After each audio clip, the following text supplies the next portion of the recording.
كرد هلبت بيشت كيفن هلبت إيروج دوتشتره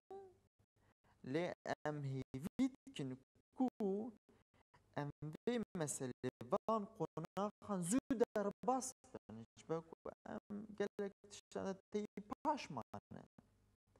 قالك تشتغل أم خد دوبارات كن أم بكربن روجي كي دمك كي قناخ كي وصا بيجي نسيت خان وصا هبودو تحمل هبكن وصا أم بكربن داكو أم فان قناخن زود باس كن داكو أم بكربن بس أنت تشتين دم بكن مثلا بيجي أنتي جفاكا كردا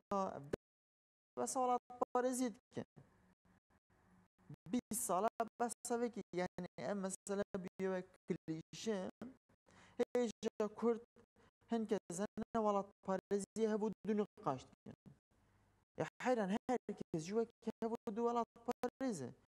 شو هنكذا دناف كردان ده جيوان كيفش يعني نيتان خرابة أو كيفش يعني أو في كرد شو بحث عن كنا بصالان لدما كو أم هناك يجي جوي خابدني هناك يجي مثلا دما يجي ما رخ نكر أم يجي جوي خابدني أم بيجي يا بلكي راست به تمام بلكي نراست بيجي بلكي أو بخاز دافجي بابجي ليد فيم بفكر دوين عيني كده أمون عيني كي بدن روح خام بيجي بلكي يا بلكي كم مشي شاشة سيد خان بلكي مشي في شاشتي كده بلكي أزوير خني شخرا بخم درسك برويك قيمة أبي موسى إيرو شتر تفهم كده مثلا قيمتها عزيز ناسين إيرو كترك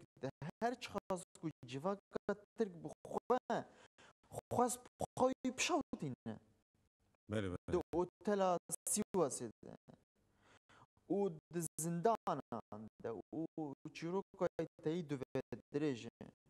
هر شخص كو خربش اللي قيمته ويتشتت يمكن شما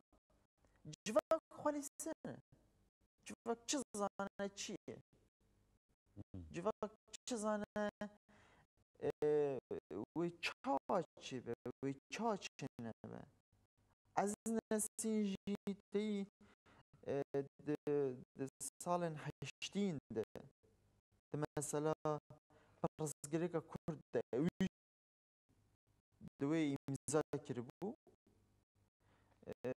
دا يعني كي مذاكر بو هر تشتياني سريوي ويجي بيش كشف مسألة كربو وكي أبي موسى